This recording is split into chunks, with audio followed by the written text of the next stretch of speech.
Before I show you the assignment that I have for you, we're going to have to continue until we get to skeletal structures. So in organic chemistry, our structures can become really complicated because we can have very long carbon chains. And it gets really old drawing either condensed structures or Ketchual structures. I mean, it's really easy, but it's time consuming when you have many carbons, 6 or more carbons, to draw every hydrogen connected to the carbon. But that's exactly what we do. So you should be able to take a condensed structure, like the one shown on the right. We have CH3 and then CH, and then bromine and CH2 and CH2 and CH and Cl and CH3. So what does this mean? The atoms bonded to carbon are shown to the right of carbon. So the carbon, the first carbon, is bonded to 3 hydrogens. And then the fourth bond to that carbon is to the next carbon. The second carbon is bonded to 1 hydrogen and 1 bromine. The first bond is to the first carbon, the second bond is to hydrogen, the third bond is to the bromine, and the fourth bond is to the third carbon. For the third carbon, its first bond is to carbon 2. Its second and third bonds are to hydrogen, and its fourth bond is to carbon, and so on. So you should be writing these so that when you come across an odd atom like bromine, you put that bromine connected to the carbon that precedes it. So you can see here we have CH3, and then our second carbon with 1 hydrogen and 1 bromine, the next carbon, then we have the carbon which is bonded to chlorine and hydrogen, and we have the final carbon bonded to 3 hydrogens. Sometimes we can simplify our condensed structures if we have a repeating unit. So if you look at row 2 of the table, row 2 of the table, we have repeating CH2 units. 1, 2, 3, 4 of them. Why should we write all 4? We shouldn't have to. They're the same thing. There is a way to show that there are 4 of them without having to write it 4 times. So we can condense this by saying, yes, we have the first CH3. That CH3 is then followed by 4 CH2s, 1, 2, 3, 4. And then the last CH2 is bonded to a CH3. And so we can condense this Ketchual structure into the chain of carbons, and the chain of carbons can be simplified by putting repeating units in parentheses and giving it a subscript. Okay, so let's look at this again. Another way in which you might have a Ketchual structure is that you might have a branch off of, you might have a long chain of carbons, in this case 6, but one of the chain of carbons has another group on it, like a methyl, a CH3 group, or an OH group. Okay, so we have this long chain, and then we have a shorter chain coming off. Well, of course, the focus is going to be the long chain. And then how do we represent these chains that come off the side? How do we show that they are only bonded to the preceded carbon and not to the next carbon in line? We put them in parentheses to make it more clear. It should already be clear because this CH3 group already has 3 bonds. It only needs one more, and that one bond is to the preceding carbon. So we have a CH3, then a CH2, then we have a carbon which is bonded to hydrogen, this methyl group in parentheses, and the next CH2. So this carbon is bonded to hydrogen, methyl, and the next carbon and the preceding carbon. That's 4 bonds total. 1, 2, 3, 4. Those are its 4 bonds. 1, 2, 3, 4. That's a really bad color. Let's do it in a different color. Okay. So this carbon has 1 bond, 2 bonds, 3 bonds, 4 bonds. 1, 2, 3, 4. And if we go back over here, we can say 1, 2, 3, 4. Okay, so the parentheses is an atom that is bonded only to the carbon that precedes it, not to carbons that follow it. So for the next group in parentheses, we have a CH2 followed by a carbon that is bonded to hydrogen, a hydroxyl group, and the next carbon in line, the CH3. So we have this carbon that is bonded to hydrogen and OH, which is in parentheses, that is then bonded to a CH3 group. The carbon is, not the. So this OH, what does that mean when O and H are both in parentheses? Well, the first atom in the parentheses is the atom that is bonded to the preceding carbon, and the second atom in the parentheses is bonded to the first atom in the parentheses. So be sure that you recognize this form of the condensed structure and what the parentheses mean so that you will be able to draw the textual structure correctly. Okay? So another example, when we have a repeating unit of a what we call a side chain, a short chain that is off of a longer chain, which is a repeating unit. So in this case, if you go to carbon 3, you'll see that carbon 3 is bonded to 2 methyl groups, and then a CH2 group, and finally CH2OH.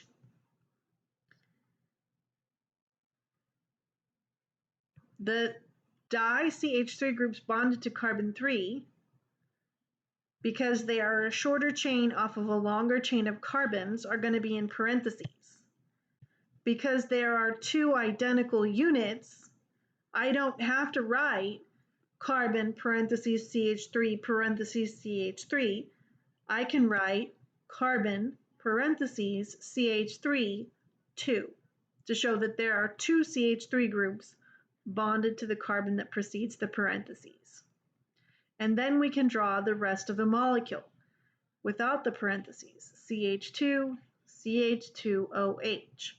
Now, in the previous example, the OH was in parentheses. That's because it was not at the end of the chain of carbons. If it's at the end of the chain of carbons, then it's not necessary to draw a parentheses.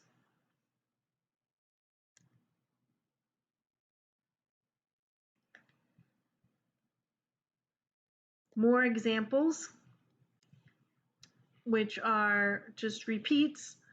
So in this case, if you look at this molecule, what I want to point out here is that carbon 4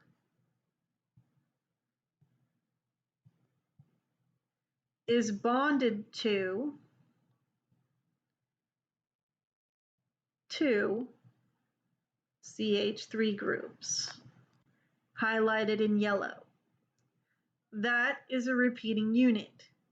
We can write that in parentheses, or we can write the condensed structure as shown at the far right. Both are correct. We can also do this if the two CH3 groups are bonded at carbon 2. So that the first thing in line is showing two repeating units, two CH3 groups, bonded at carbon 2, using the parentheses. Then we have our different ways of drawing the C double bond O to C single bond O group. This is a carboxylic acid. You're going to hear that a lot. You don't have to memorize it yet. It will be on the first test.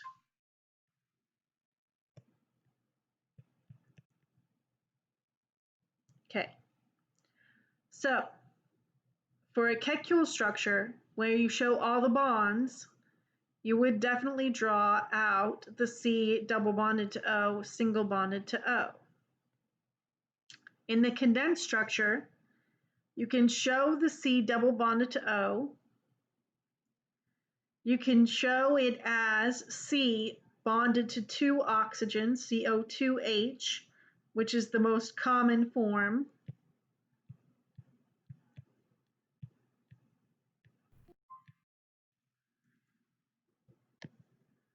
I don't know why I did that.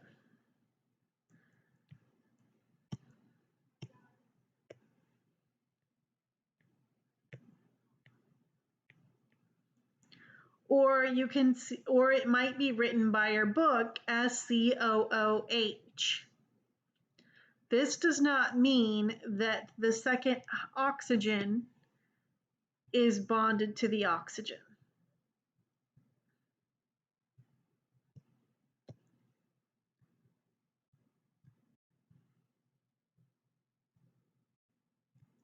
It's still bonded to the preceding carbon.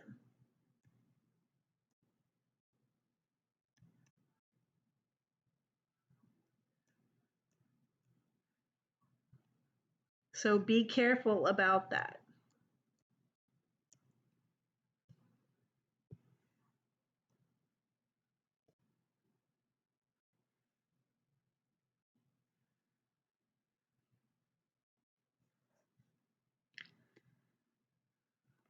All right. So this is something that when I teach Gen Chem 1, I teach my students. And it is something that you are going to need to know and to memorize for this course. And it will help you to understand and recognize these groups and how they're drawn if you look at this now. So we have a lot of different functional groups that contain carbon, and they have special names. We're eventually going to learn how to make each of these different types of molecules from other types of molecules. But starting out, we have our carboxylic acid. This is something that you're actually familiar with. How many of you have used vinegar or had salt and vinegar chips? Vinegar is acetic acid, and that is a carboxylic acid. The carboxylic acid in the condensed form is either written most commonly as COOH or CO2H, and my favorite is the CO2H.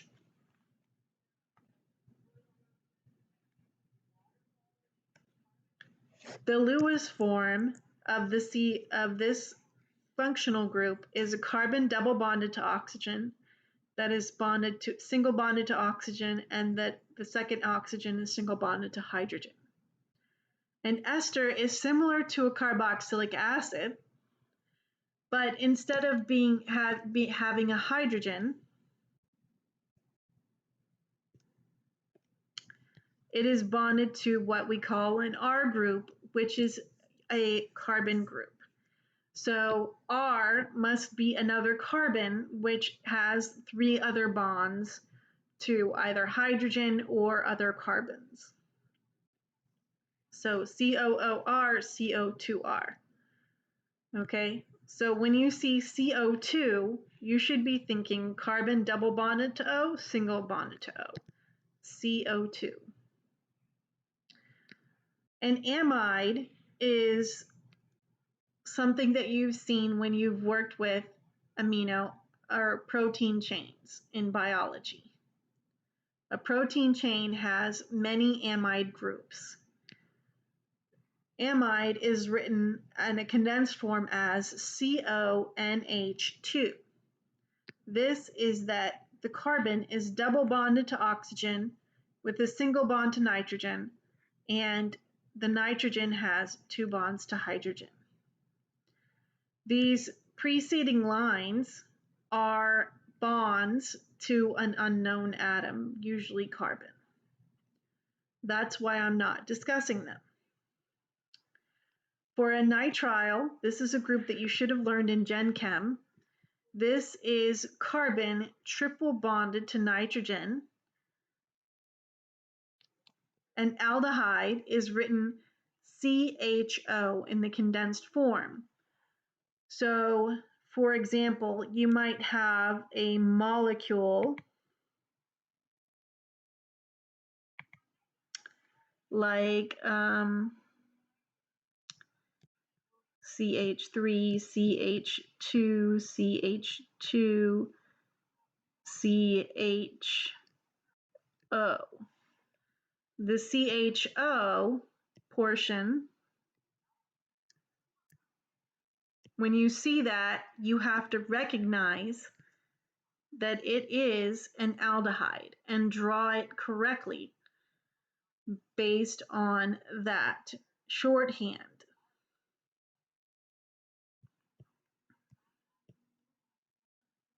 So when you see CHO in a condensed formula, you should write carbon double bond to oxygen, single bond to hydrogen, with 1 other bond to the preceding atom. For a ketone, there are a couple of ways to write it, and I've seen both in your text. We can write C parentheses O next carbon in the condensed form, or it might be C, no parentheses O, and then a CH2 group. What that means, the CH2 group, if it's bonded to 2 hydrogens and then to this R group, that's already 3 bonds. But this carbon here must have a total of 4 bonds, the first carbon written. We see the dash in front of it, so that's 1 bond. We know that it's going to be bonded to the CH2 group, that's 4. So, I'm sorry, we have the dash in front of it is 1 bond. We know that it's bonded to the CH2 group, that's 2 bonds. How do we get to 4 bonds? We know that it's bonded to oxygen, that's 3 bonds. But if it's got to be 4 bonds, it must be a double bond to oxygen. So a ketone is a C double bonded to O. And I think that's the one where students really get tricked on how it looks in the condensed form. But you have to make sure that all of your carbons get their 4 bonds. And there's only one logical conclusion on how to get 4 bonds when the oxygen in the condensed form is written in this way. Either CO with the O in parentheses or COCH2. That means that it's carbon double bonded to oxygen. An alcohol group will either be put with the OH in parentheses or the OH will be at the end of a chain. So that one will not be bad. We've already seen that on the preceding page. When we have an amine group, there are 3 different types of amines. And we're going to go over that in more detail, but it's going to be an N with 3 bonds to carbon, an N with 2 bonds to carbon, and 1 bond to hydrogen, or an N with 2 bonds to hydrogen and 1 bond to carbon. And it might be in parentheses like it is here if it's in the middle of a long chain of carbons, or it might be outside of parentheses if it's at the end of a chain of carbons. Alkenes, this functional group is whenever we have a C-C double bond. An alkyne, and what that would look like in condensed form, actually, since we don't show bonds, would be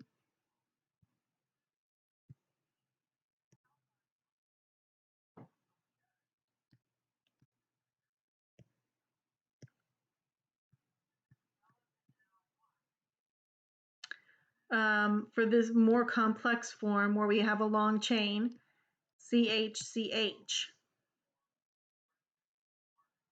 Let's look at an example molecule of that, okay? So say I have a 6-carbon molecule with 1 carbon-carbon double bond. Let's look down here. CH3, CH, CH, CH2, CH2, CH3. That's 6 carbons. What would the Ketchual structure look like?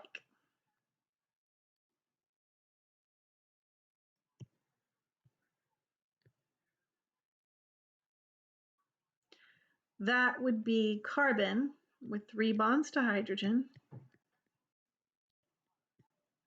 bonded to a carbon that has 1 bond to hydrogen, bonded to a carbon that has 1 bond to hydrogen, carbon with 2 bonds to hydrogen, 2 bonds to hydrogen, and then 3 bonds to hydrogen. I'm running out of room, so I'm just going to write CH3. So this right here, a carbon each with 1 bond to hydrogen, those carbons don't have 4 bonds each. The only way to get 4 bonds each is to draw that double bond in there. So if you see CH-CH in the middle of a condensed form of a structure, you should be thinking, remember that you need a total of 4 bonds, and fill in a double bond where appropriate. Okay? How would a triple bond look, the alkyne functional group, in a condensed form? So let's say instead of a 6-carbon molecule with the double bond, we had a 6-carbon molecule with a triple bond.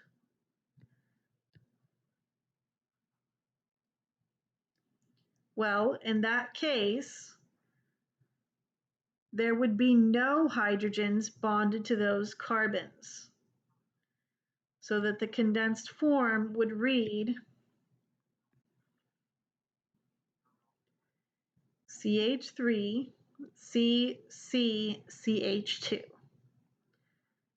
because 3 of the bonds are accounted for by the bonds between the 2 carbons. So each of those carbons then has 4 bonds.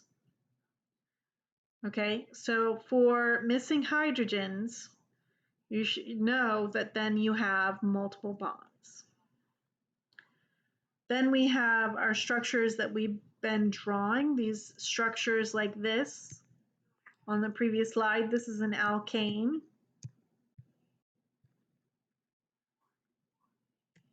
Because there's only carbon and hydrogen and no bonds to heteroatoms. Then we have ethers. Ethers are going to be written CH2OCH2. It's just an oxygen set between 2 carbons, like this. And then we have our alkyl halide, which we've already shown you. The general atom to represent any alkyl halide in group 7 would be to write an X, so you can fill in whichever one you want.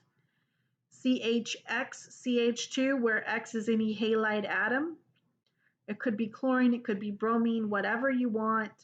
But that halide, remember halides are going to have 1 bond and then 3 lone pairs. And it is simply that this heteroatom, this X, is bonded only to the preceding carbon and not to the preceding, the following, the one that follows. Okay, so those are your functional groups, and those are going to be really important.